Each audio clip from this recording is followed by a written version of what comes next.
Hey guys, gwyned here. I am showing you one of the matches from the Hipsters of the Coast Standard Pauper event. This is game 2 of the match between Joekewwl and Dr. Pepper. Joekewwl is on the bottom and he's playing white weenie. Dr. Pepper is on the top and he is playing the mono blue list. Joe lost the first one, as I think I mentioned, and Joe does choose to play first. Joe mulligans down to 6, and Dr. Pepper's mulliganing down to 5, it looks like, so that's where things stand in the opener. Both drop a land, and we are off to the races. So both drop yet another land, no plays. Joe drops a third land and gets into play a Court Street Denizen. See what his opponent can do here. Drops a Stormbound Geist. Definitely one of Blue's better creatures simply because it can basically trade for free. Of course, in this case, if Joe has a lot of ground pounders, that this guy can't actually block them. So it's kind of a mixed blessing, but still a very good card. Does block very well against the Sunspire Griffin simply because it can block once and then turn into a 3-3. Now Joe can get in with the Court Street Denizen, though, pretty good play for him.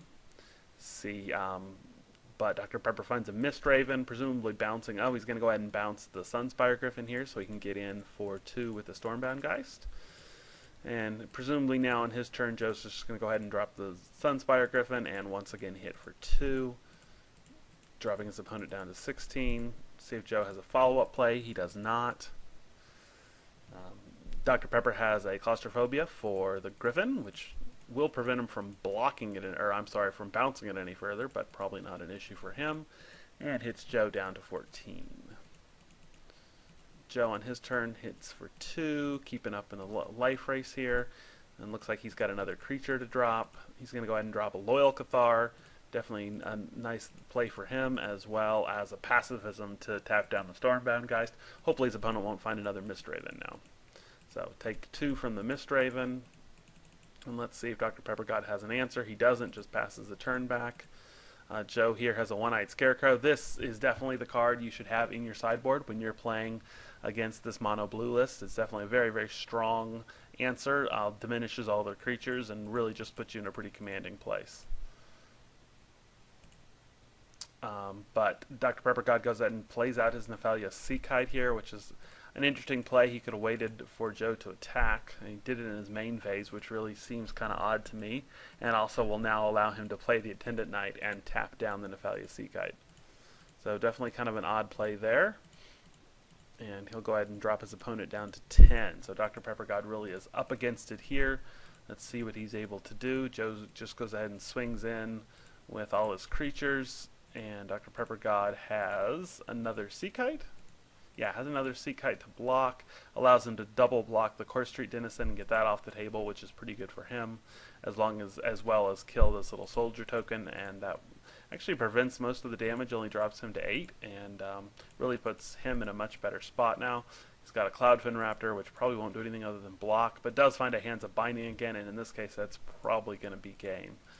He can just keeping his opponent's creatures tapped down. It's definitely going to be pretty good for him here. So let's see, Joe has another Scarecrow, which again, 2 of these Scarecrows really slows his opponent down considerably. His opponent basically can't now even attack with any of his creatures for any real gain. But he does have a Mist Raven. Let's see what he bounces here. I'm assuming he'll bounce the Stormbound Geist, but he might choose to block the Scarecrow. Let's see what he chooses to do here. He is just going to block this, or bounce the Scarecrow, which will allow him to get in for 3, I believe. Yeah, so dropping Joe down to 8 and also allowing him to continue to tap down his creatures. Okay, so Joe replays the Scarecrow and just swings in with the Loyal Cathar, which the Cloudfin Raptor is going to just chump, and Joe follows it up with another Court Street Denizen. His opponent finds another Cloudfin Raptor, as well as a Stitch Strike. That's going to be a big one for Joe to deal with. Fortunately, it's only a 1/4 because of the One-Eyed Scarecrow, so it's not as big a threat as it would be. But he's definitely got shields up here. It's going to be real hard to get past these O3s with his 2-power creatures. So that's definitely going to be an issue. Fortunately, Joe does have another Loyal Cathar to tap the Stitch Strike down. Let's see if he decides to go and attack here. He does not. I know the white weenie deck usually plays some of the white creatures get +2/+0 or a +0/+2, and if Joe can find one of those, he'll definitely be in good shape.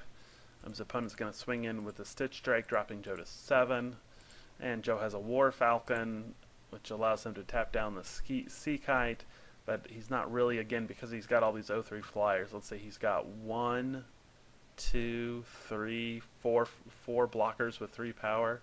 1, 2, 3, 4. So yeah, Joe really doesn't have any attacks here still. I guess if they block the Mist Raven, that would be alright. So maybe he does have an attack here. Might be worth. I probably would attack there. Let's see. If he attacked with a Loyal Cathar, he blocks the Loyal Cathar, he blocks a Loyal Cathar. But if you attack with this, then he would have to take 2 and could kill off one of these Mist Ravens. I probably would have attacked there, at least with the Attendant Knight. If not, probably not the Courtier Denizen, although he's got no power. I might have attacked with a Courtier Denizen too. Not sure why Joe's holding back there. Dr. Pepper gets a really nice draw there, draws the Silent Departure, and that's probably going to be game because he can double. Oh, I guess he can't actually double, but it does allow him to swing in with all his creatures. Gives him 1 block, but I don't think, yeah, there's no way for Joe to get out of this now. And so that, unfortunately, is how the game ended. I say unfortunately. I'm a big Joekewwl's a good friend of mine. No offense to DrPepperGod, he played a great game. I was just sorry to see Joe lose, but great comeback for Dr. Pepper there, mulling down to 5 and still able to come back and pull a win out. Joe even had the answers there in the One-Eyed Scarecrow. Probably if Joe should have attacked there, might have been a better move for him, but I don't know if it really would have made a difference. Dr. Pepper's draws were just really good, getting that Silent Departure there at just the right time. So anyway, hope you enjoyed watching. I'll be doing one more of these, and yeah, I'll see you then.